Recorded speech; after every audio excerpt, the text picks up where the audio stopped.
Like I remember on Derby week, I was like walking the dog around the village, probably at like 6:30 in the morning, like not expecting to see anyone, and like someone like is obviously coming out their car to go to work, and he's like, "Are you ready for Derby week? Are you ready?" And I was like, "Bloody hell, yeah!" Wow. Oh, this is class. Look at this. This is so nice. I am liking this. Well, who we getting nice? I can't wait to get this in my house. Get a house out. Oh my gosh, we've even got a sign. I didn't see that. That is class. The boys are gonna be so jealous when they see this. No, I'm good. I wasn't expecting something So professional. not so professional, because that's almost insulting. Like just Cheers, guys. it looks class. That's a lot of I don't know pressure what I was there. expecting. Yeah, This is like proper TV like, show. every time I see this room, it's just like This is well nice, mate. Fine, we're gonna. this is your captain speaking. Let's go into the show. I take chat. Welcome to the Leicester Tigers Podcast, sponsored by wayfair.co.uk. I'm your host, Ameki Leone, with my other co-host. Assistant to the regional manager, Adam Radwan. And yeah, we're just here with our new setup. It's looking really nice, really. It's unreal, actually. I've not seen this stuff before. So, Yeah, we're here with our first episode of this new podcast. how are you finding it? Like coming back into training? Obviously, you obviously hurt your shoulder, Yeah. came back in, and then obviously got another little issue with the shoulder. Yeah, So you've been out for longer than you thought. But how's it been coming back in? Yeah, it's been good coming back in. I've been in and around training for a few weeks in a pink bib, so non-contact, and then for the last couple of weeks I've actually been involved, which has been nice. Yeah, really actually just enjoying being back with the boys, because when you're injured, sometimes you can feel like you're out of it. You know that, obviously, that you were injured, so it's just really looking forward to that and being back playing. I was quite lucky with my injury. One, it wasn't that long and complicated. It was only like, I think it was 8.5 weeks from the operation, which is nuts. But I also had Lewis Chesham in there, who was just like the biggest clown. He's class, but in a good way. So I think like when you're a bit sore and you're depressed and like you're feeling sorry for yourself, like you walk into the gym and he's like doing something stupid, whether it's cycling backwards on the watt bikes or Some of his robot dancing. yeah, some of his robot dancing, or he's topless, or like something. He picks you up. So I think like that's a really big thing for like the injured boys. He's keeping morale high, and he was a big driver for me. Yeah. He kept me sane and motivated. So he was good crack. Good. And you've just been in an England camp. Talk to me about that. How was that? Yeah, it was good. Obviously, I've not been involved for quite a while, so it was good to be back involved there, and it's just makes you like super hungry, I guess, like motivated to try and push yourself into the squad, and you get like a little taste of it and you just want to be in and amongst it. So that's all I'm kind of focusing on and thinking about. Who'd you room with? Who did I room with? I actually roomed with Billy Seller. He's a really nice guy. He's obviously a bit younger than me, but he's a really, really nice guy. I met him I did the England A stuff in the autumn. Yeah. So I first met him there. Yeah, he's good fun, mate. He's a nice guy. He's a great roommate, great etiquette. So I don't really have a bad word to say about him. Lovely. Who do you usually room with on away games? Away games. So it's interesting. It's either Hendo or Woody. So Who's better? I'd say Woody, and I say that only because when I'm with Woody, I get to pick the bed. Fair. So I always want the bed furthest away from the bathroom. Like I don't know why, but I always sleep better as far away from the bathroom as possible. So yeah, who's you numbers? So last season, I was with Sol or Hassel, both good roommates. Apart from like Hassel has this awful tendency, like before bed, he'll like doom scroll on TikTok and stuff. And obviously we were sat in beds next to each other, and I could hear like the same video over and over again playing. I was like thinking to myself, like, why is he watching this like 5 times? And then I hear him snoring, and I look over and he's just fast asleep with his phone unlocked. Just the same video. It's like, so obviously I gave him a nudge and he went to bed. But Does he do anything on his phone? No, I wouldn't do that to Hassel. See, that's Yeah, I wouldn't do that to Hassel. couldn't quite But do that. now I room with Blammy, which is a very different dynamic. There's a lot of like stuff from the hotel ends up in your bag. So you come home from trips with things you don't want to come home with. Any So that's a little examples? bit frustrating. It could be anything like an ice bucket. If there's an ice bucket in the room, like that'll end up in someone's bag. So it's like every time you leave the room, like you have to basically unpack your bags and repack them to make sure that there's not like. So Blimey can't come in here then. No, he'll be He nicking can't- he's stuff. banned He'll from be here. nicking stuff. Yeah, he's fine, bad. Fine. But yeah, it's pretty good. No one's a massive snorer then. No, Hassel does snore, Is- but I don't. It doesn't bother me. I've got a 9-month-old baby, and like snoring would be the least of my worries. Yeah. Wow. You've got a kid. You're Yeah, a dad. I know, Tell us about that. That's mental, Edders. Well, it's not. But It you know is, what I mean. yeah. It is actually a bit mental because you just like go to hospital, like you and your wife, and then you come home and you just like expected to look after a baby. So it's mental, but it's class. Like, I love it. I love it. He's born in Leicester, so he's a Leicester boy, which is class. But yeah, it's just crazy. You think to yourself, like, you get home from training now, and like straight into like entertaining him or like giving Moll a rest, or do you know what I mean, taking him off her for a bit so she can have some chill time. And I just think like, what the hell did I do with my time before? yeah. Because like I could have done anything. I should have done more with my time. Like I just dossed around, but it is what it is. I'm not bothered. Like it's For the next 18 years. yeah, I'm locked in now. So but no, it's class. It gives you like totally new perspective on things, like having him at the games. We are that's completely different. Yeah, points of we life, are. man. You've got a kid. You're married, and You're what? I'm just a single bloke in Leicester. Single. And Machiavelli, and yeah, completely different points, and like you've got so many more responsibilities than like the average person now. Well, saying that, I think like obviously I would come home from training last year and do not a lot, maybe go What out for would you do? coffees. When I was at Newcastle, I was big into my fly fishing. Like that is a massive thing for me. I fly fish all the time. It's not great to do in Leicester, so it's not as good. I still need to find some places to go, but I can do it. But you're then like you're going home and like going to hospital, aren't you? Like, Yeah, so like, for the people that don't know, like fill them in on. yeah, so I've just finished 6 years of medical school. Lads will be joking because I tell everyone this, but yeah, finished 6 years of med school, and it's been tough. It's been really tough. For us, an average day would look like coming in, train, finish at like what time? 2, 3.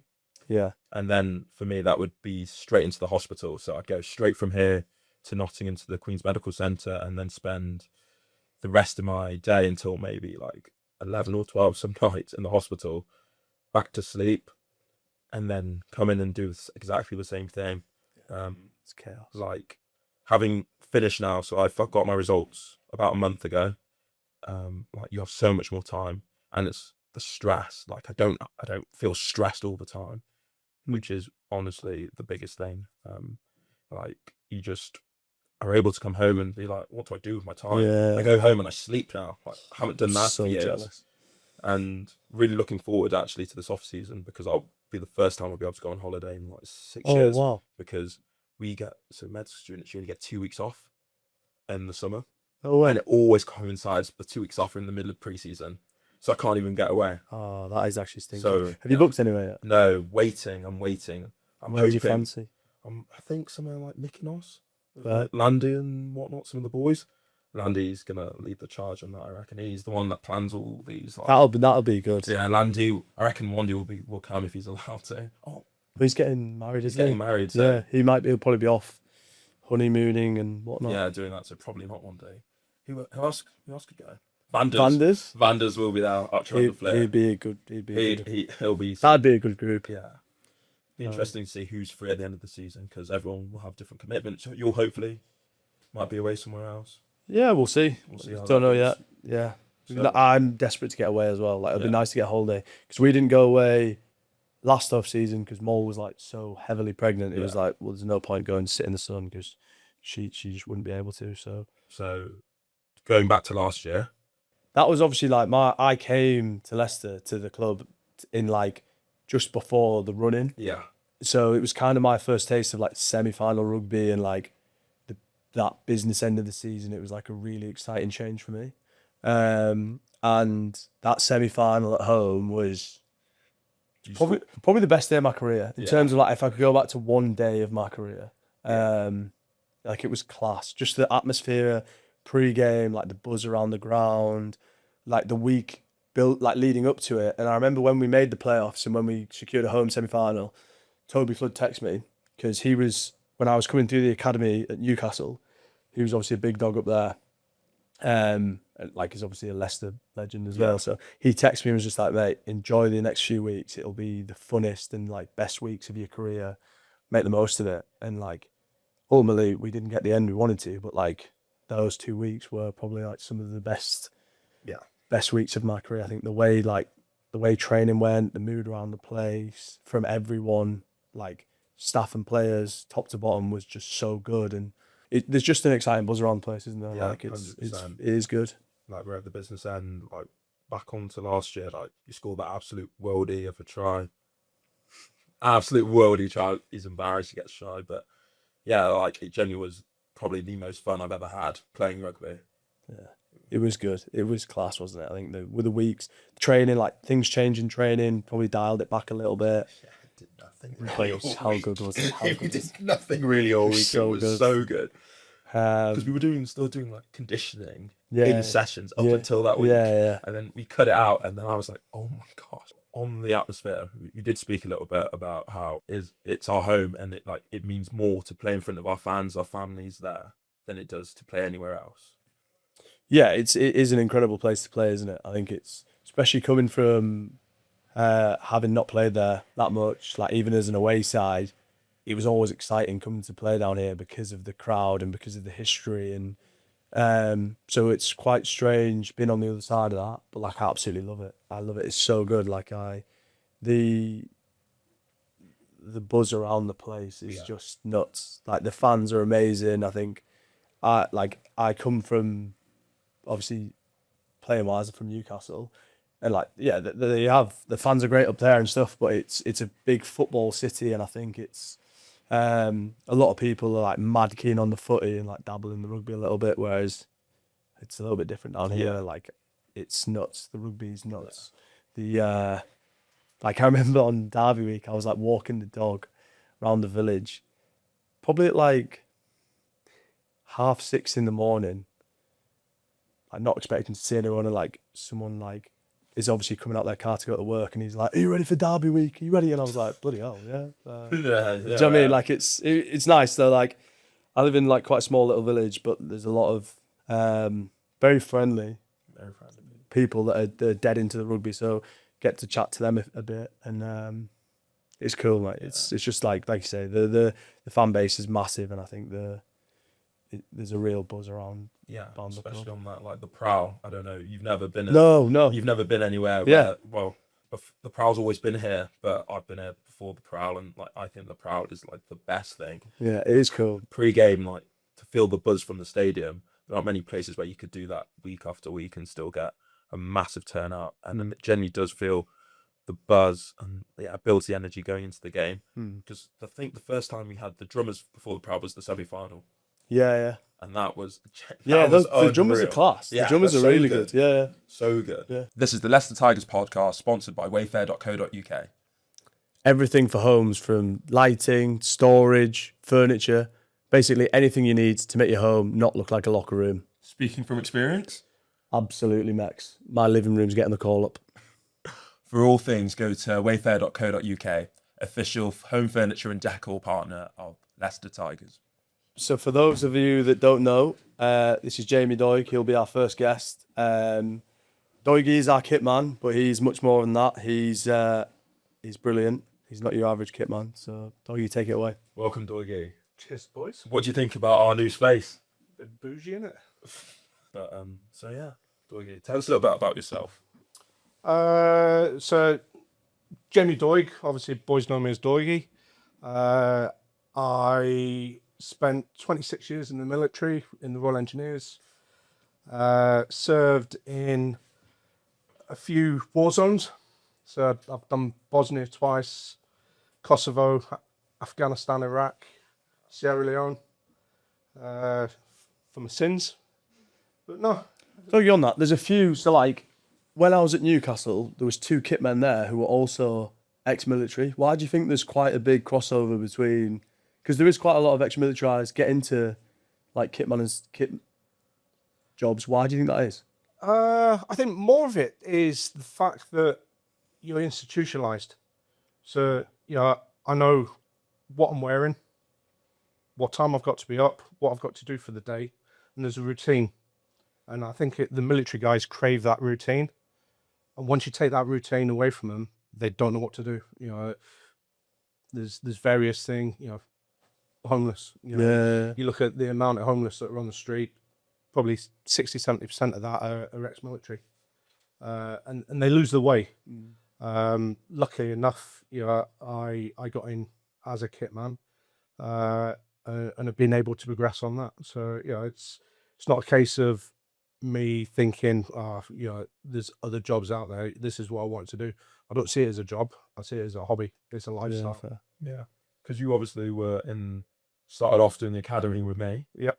And now you're the first team kit man. So tell us a little bit around how long have you been being a kit man for? So going back into the military, I played rugby a little bit like yourselves. I dislocated my knee and my ankle in the same tackle. And the doc turned around to me and he was like, look, we could put you back together, but if you take another bad injury on it, that could be your military career. So I went into the sports management side, so be it team manager, went into kit man. Luckily enough, the military World Cup was going on at the same time as the UK World Cup.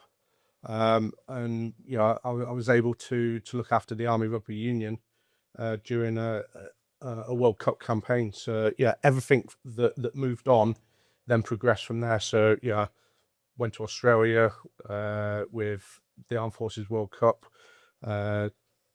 did another UK World Cup, and then left the military, went to Harlequins for a year. Were you Quins? I did not know that. I had no idea that. Yeah, so I was at Quins for a year. The old kit man there, Dennis, was on his, he was struggling to lift boxes. And my old boss was their player development manager, now their general manager, and had asked me for my resettlement to come in and help him out. They didn't want to pension him off during the season. So it was, I was able just to get on and get a little bit of fun in and find out how it differs from the military to the civilian premiership, and had that, and then was lucky enough to come back to Leicester. So as you say, came in. I came in as academy matchday manager and administrator up until COVID. Then Clive Galloway, who was the kit man, then went on to Matt Hanson Foundation, and luckily enough, I've had 6-7 glorious years with Tigers. I'm not gonna blow smoke up your ass here, doggy, but you do go above and beyond quite a lot. So I remember on my first day here, it got announced that I was signing here on a Tuesday night at 5:30. I rocked up here on Wednesday morning, my kit basket was full, everything was initialed up. Then the next day I had 2 Stanley Cups with my initials engraved in them, which I still don't know how you did so quickly because no one knew I was coming here. So that was pretty good. And then obviously I remember when Molly came down for her first game, you printed it off for a shirt with Radwan on the back and stuff like that. So straight away made me and obviously Moll feel so welcome and part of the club. So you do go above and beyond, not just for me, but for all the boys. For all the lads. I think there must be a few lads that are a pain. There must be some who are the high maintenance ones? Who are the ones that you don't look at me? It's not me. Mex? No. Occasionally, Mex. I've had to as kit man obviously drive the van. Yeah. I've had to do a few detours. One to pick Mex up. I think he was. You don't drive yet, do you? I was going to keep this quiet on the podcast. Yeah. Don't drive at the moment. At the moment, I've. How long have you had your provisional? I've had my provisional for 6 years. I've had it for 6 years. I've had a total of 3 lessons. Don't they run out after a certain amount of time? Is that no? So your theory test that's expires after 2 years. So I've had to do it. I've had to do my theory test 3 times because it's expired. Oh. I did it the other week. Passed. I got 49 out of 50. I failed my theory. The first 2 times I did it, I failed. The third time I went to do it, I forgot all of my ID, so they wouldn't let me do it. And my dad took me there, and obviously I knew he was going to be fuming. So I just sat in the waiting room for 40 minutes and told him that I failed because I couldn't face coming out to tell him that I hadn't had my ID. So I passed 4th/3rd time. But now going back to the question, everybody's got the quirks. I won't say there's high maintenance guys in and around the squad, but you learn to get traits. So after a match, you know who's going to leave the pants in the shower. Who Feel free to you name them. Tommy Raffel, Nicky Smith. There's some hanging pants as well. There's Some hanging pants to pick There's up. some horrible pants to pick up, and Oh obviously, my gosh. after a game, you boys shower in them, leave them on the floor. They've got to be picked up. Well, they have to be picked up. It could be an absolute. You do that for us. Could be an absolute. But and leave them. But it's part of who I am. I'll always get the home staff to come into the changing rooms. We always leave the change rooms how we walk into them. So, they're nice and clean when we walk in. They're nice and clean when we walk out. I'll always get venue staff to walk around because there's nothing worse than getting a phone call to say someone's left a wedding ring on a peg. And especially if you're traveling to the likes of Bordeaux. Yeah. As we did last year, Chex' son left his iPad in the hotel. You left your boots. And then getting a phone call to say, is there any chance you can turn around? And especially, you're up at 7, 8 in the morning, you go set a change room up, you come back to the hotel for lunch, you then go back to the ground, the boys come in, you play the game, and then, with obviously having driver's hours and all the rest of it, you've only got so far in France that you can drive before you've got to stop. Yeah. So it's then an overnight stop into the tunnel to get back to the UK. And obviously customs, you do customs both sides.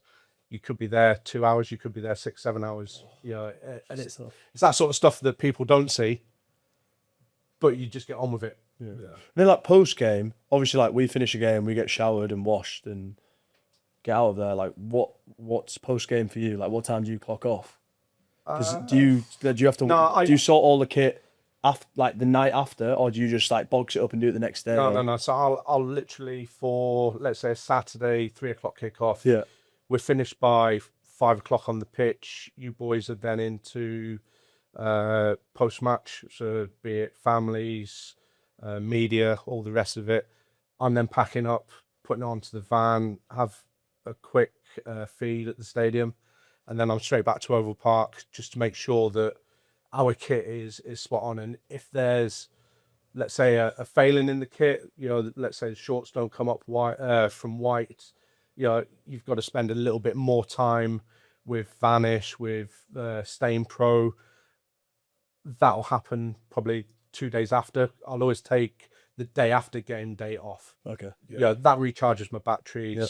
And then, if we're back in Monday, back in Tuesday, depending on the following week, that's when I've then got to work a little bit harder on shorts, socks, just to get them back white again. And you mentioned that obviously the hours driving. Where's the furthest you've had to drive? And I know you sometimes get a little travel buddy. Who's been the best travel buddy in terms of staff? I've had some good travel buddies. So I think Bordeaux, Toulouse, La Rochelle, they're all like 8, 10, 11 hours from Calais, or leaving customs at Calais to then getting into the hotel. So you say it's brutal. You can split it down. So if it's a Saturday game, I'll leave here Thursday night. Do all the custom stuff Thursday night. Channel Tunnel, because it's a 35-minute crossing, and then customs French side. So as soon as you hit customs French side, be it tolls and the 135 kilometers an hour that you can go down there, you tend to put your foot down. I've had a few flashes in the van. Surely those could pay for that. They won't pay for the UK side. I've got to pay for that. It's me choosing the speed. But no, on the French side, unless it's the old roadside guys with the hand radars. You tend not to get the fine that comes back. So yeah, it's hit and miss. Slap on the wrist, but you just get on with it. Road buddies. I've had a few. Will Finley, and Finners. We've had some laughs. We had I think it was Bordeaux, and it was Matt Parr's last game while we were at Bordeaux for his first spell, and we got caught in the inner cordon after the game. So for those who don't know, Bordeaux have an inner cordon. So you've got the stadium bowl, there's an inner cordon, and then there's an outer cordon because they've got all the bars on the outside of the stadium. And on the inner cordon, you've always got the gendarme police. But on the outer cordon, it's normally just local people that are there with the high-vis jackets. And we sat there, we'd beaten Bordeaux, and it was when Harry Potter had flown over the... I remember watching that. I remember watching that, yeah. Into the moat. And we sat there for 45 minutes, obviously trying to get back to Calais with our music blaring. It was the post-match songs, Life is Life, and really giving it some... To that point that the coppers were that peed off with us, that they were like, drop the cordon and let us go. And and it's stuff like that sticks in your mind. Any interest in pre-match rituals? No, I think pre-match rituals. No, I don't really see much because I'm obviously bringing kit back in from warm-up. It's normally just quickly clearing up the warm-up shirts into the boxes. Do you have pre-match? Pre-match, no. My only pre-match ritual is I only eat one meal, and that's like 2 hours before kickoff. No matter when. What, you need like on a Friday night game? Yeah, so Friday night game, I won't eat all day, and I'll have a meal. So probably what time is that? Around like 4:35. 2.5 hours. Yeah, so that will be my only meal from the day. So like even when we played a 20s game, it was in France. It was the final game of the Six Nations. It was like a 9 o'clock kickoff. I didn't eat anything until about 6:30. That's nuts. Yeah, I can't. I feel so full. So yeah, that's me. Do you have anything? No, nothing really. He Wait, I think doesn't Will Want have something? I'm sure Will Want has it. Blammy has one. He the night before every game in the hotel, he sleeps at the opposite end of his bed. He moves his pillows down to the bottom end of his bed and sleeps the wrong way in the bed. Joe Hayes sleeps on the floor. Yeah, but he does that all the time, Yeah, doesn't he he? sleeps on the floor. Yeah, all the time. Yeah, Blammy just the night before every game. Do you know why he does it? No, I've never asked him. Well, get him on and ask him. Yeah. Another one, I played with an Italian guy who was really religious, and he had like a cold shower, and then would like lay his towel down and would stand in front of his shirt completely naked with mute, like, I don't even know how I would describe the music, like old Italians, that sort of thing. Stand and listen to that with like his eyes closed for like 5 minutes.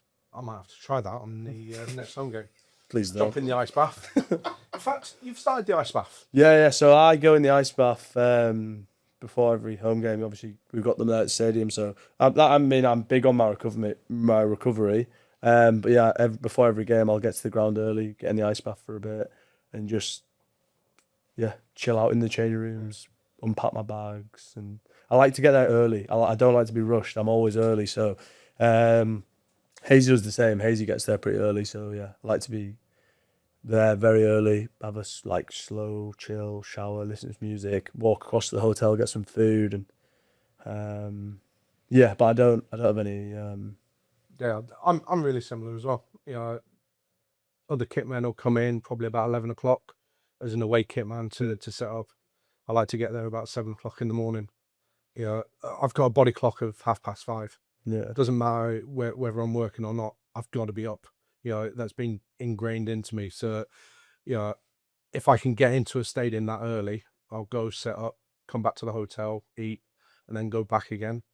And obviously the hookers do their pre-match line out at the hotel. So they need the ladders, and then it's just a case of taking the ladders down. And obviously you're around the pitch, you're with the boys, like you're with us all the time. So what has been your best memory then? whilst you've been here at Leicester, on and off the pitch? I think the final, obviously, you look at the build up to the final, the emotions that went through the final, or leading up to it. Tom Young's, and everyone had that in the back of the mind. Younger had to retire to look after to Maisie, and the emotions going into it were, we wanted to do it for him. We wanted to do it for the guys that were leaving. Yeah. We wanted to be able to make sure that we put our stamp on that game. Yeah. And being able to have your part in it, perfect. But I think I didn't see Freddie Burns' drop goal. Oh, really? Didn't see it. So there's a picture or a video footage of me going into the change rooms, because at full time, if it was still a draw, players weren't allowed back in at the changing room. So so all the water had to be brought out from the changing room to pitch side, and you were allowed your 3 minutes at pitch side before you then started extra time. So I'm going in just as we start attacking. Lenny's put the box kick up. I've gone inside. I then hear a massive roar. Are you just bolting and straight? I've bolted straight out, both arms in the air, and it's on like a Premiership video, and all of a sudden, Julian Montoya's come out, and he's like, "Oh, what's going on? What's going on?" And I'm like, "We're in the lead." He's like, so everyone's on the bench, everybody's up, and then next thing I know, obviously, final whistle's gone, everyone's bolted on. Well, that doesn't finish for me, because obviously it's then getting post-match beers, the celebrations, everything else. Steve wanted the beers pitch side. Prem Rugby were like, no, they're not coming pitch side. You've got to get back into the changing rooms. And there was a bit of a standoff there. So the beers went back in, and then, it's then the claps down. So, getting back to Matty Wood's Welford Road and having the post-match celebration, because you guys are probably 4 hours deep into drinking. I'm still stone cold sober, because I've had to go back to the hotel to pick up the second line out ladder, because I had to be in for 10 o'clock and I couldn't leave the changing rooms. So I then had to do an hour to the team hotel to pick up the ladder, to then drive back up, drop the van off at the stadium, go upstairs, and met with Jaco Tauto and a bottle of whiskey, going, "You've got to finish this to catch up with us." Mate, you've got two hopes, mate. I'll down a couple of ciders, not a problem, but I ain't touching the whiskey. You are a big cider man, aren't you? Look at cider. Love my ciders, yeah. Yeah. And that to me is, I don't need to drink to be able to enjoy the game. Yeah. But being able to celebrate with you guys, absolutely fantastic. I've got a quick random question for you, though. If you had to pick one member of the current squad to do all your Christmas shopping, who would it be? Playing squad or backroom staff? We'll go both. Teresa. That's a shout That to is you there. such a shout. And player? Teresa, and I'll tell you why. She is mum to 56 players, to 60 staff. Very fair. And her phone is never off. And what she goes through to be able to satisfy the ticket allocation on a match day for you guys, for wives, girlfriends, families, extended families. She is an absolute unsung hero. No. Yeah, and for me, she epitomizes everything that Tigers is all about. 100%. And player. Sorry to completely change something. Player. A few good options there. Billy Searle, because I don't think he'd stitch me up. Fair. Yeah. If I was to pick somebody that would stitch me up, I'd probably say Lewis Chesham. I reckon he'd He'd be be bottom of my he'd be list. close No, to it'd one. be bottom of Yeah, my he'd be list. close. But, if somebody was ever going to stitch you up, Yeah. Well, I mean, he obviously stitched you up in the car park not long ago, didn't he? yeah, he drove into my car. Yeah. What? Did you not know that? No, I didn't know that. What happened? So because I'm normally the first one in, I take the right hand slot, and I always park to the right hand side of the line so that whoever parks next to me has got plenty of room to get out. Now I ain't slim myself, I know that. All right, so that is why I go to that side. Yeah. All right. However, he's come in with his Ranger and parked down the back. Now, don't know how he's done it, but he's then reversed right the way down the side of mine. He's taken his bumper and all the paint off the side of his, and has left me with probably about a 3-inch scratch down mine. And I'm thinking, mate, that's going to cost you. When did this happen? I didn't hear about that. I was injured at the time, I'm pretty about sure. 2 months ago. Yeah, a couple of months back. sort 2 it 3 out? months Oh, back. he sorted it out. He took it to some backyard thing in Leicester. Mate, honest, I thought my car was going to get wrote up. I took it to this old guy. Now, this old guy has done amazing work with it. Yeah, you can't tell that it was scratched. But when he went, yeah, you just got to phone him and book an appointment. I phoned him. It took me about 3 weeks to actually get the appointment. Took it in next day, took it out. There was more dust on top of the car than there was like around it. But nah, he's fair dues to him. He sorted it out. Sorted out. Was that the gerbil? Did he get the gerbil? Did he get? You got hazy chickens. No, you got hazy chickens. Did it, what? Lewis Chesham bought him chickens. Yeah. When? 2 years ago. 2 years ago, Secret Santa, Lewis Chesham went and got Hazy, like we were in there, and he got him a live chicken. So we had an S&C who was really into his chickens, and I think he had about 4 or 5 different breeds of chicken, and Hazy, that was a great idea. So Hazy then obviously them two got speaking, and obviously for the guys that get Secret Santas, you pick a name out of the hat, and obviously Ches got Hazy, and yeah, the live chicken, but we had to be really quiet so we didn't scare him. Yeah. That's nuts. What do you do with it? I don't know. Probably ate it. Fair. To be fair, if you were a chicken and you'd want to live in Hazy's garden, Hazy's garden is unbelievable. Yeah. We'll get him on. We'll get him on because it is good. Yeah, it certainly wouldn't have been crackers with all his birds of prey. Yeah, fair. He'd be another great guest. Be such a good guest. Well, thank you, Dorgy, for joining us. Our first guest. Thank you very much for listening and watching to the Leicester Tigers podcast, brought to you by wayfair.co.uk. I've been your host, Emeka Leone, with Adam Radwan. Stay tuned for some more exciting guests as we get into next season, from current Leicester Tigers to past ones, staff members. It's going to be a very exciting journey, so stay tuned. maybe we'll even bring one of you guys on. Cheers. Like and subscribe. Yeah, I was a little nervous for today, to be honest. I think it went well. I think he did. He did really well, I think. Yeah, he's always going to. He was always going to do well, wasn't it? Great first guest as well, actually. Yeah, who do you think we bring on? Do we have the power to choose who we bring on? I hope so. We've got some belters in the playing squad, but I think there's also some good staff members. Yeah. And do you reckon we bring on some Tigers legends? Yeah.